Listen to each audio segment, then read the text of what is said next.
Some years ago when my daughter's mom put me out of a house that we bought together, but my name wasn't on the deed and anything, so that's another lesson I had to learn. She put me out of the house and she started talking to another guy. And I remember we was moving my stuff out, me and my brother, moving my stuff out. And he looked at me. He said, "Man, this messed up, man. This messed up." I said, "Don't worry about it, Chief." I said, it's my fault. Sometime later, she ended up putting me on child support for no reason, because I gave her money out of every check. And I had my daughter every weekend. Whenever she told me she needed something, I went and bought it. If she needed me to keep her during the week or whatever, I did everything. She was really just mad because her relationship failed and I had got into a new relationship. But anyway, I sat down with my brother one day, we was talking, and he said, "Man, it's just so hard for me to see you going through this with her, knowing that you don't deserve it." I looked at him, I said, "Yes, I do." I said, "I deserve all of that. I deserve the child support. I deserve being put out. I ain't had nothing, had to start all the way over.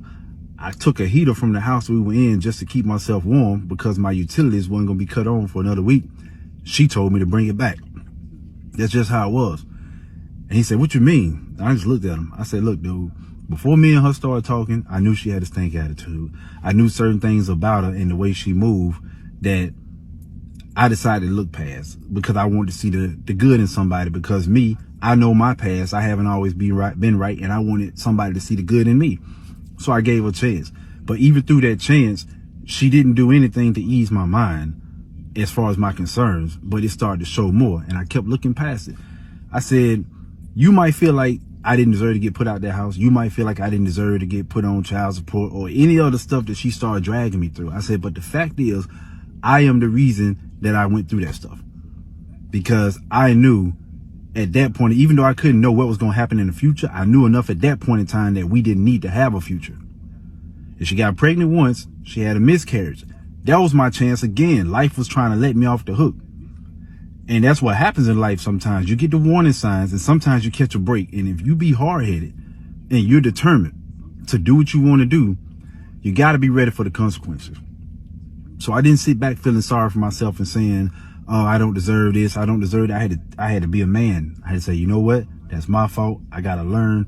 I got to move better. I got to do better." That's all you can do. Feeling sorry for myself, sitting back, picking straws, trying to figure out why this happened and why that happened. I know why it happened. It happened because I was being stupid. It happened because I didn't pay attention. And it happened because nobody could tell me anything, not even myself.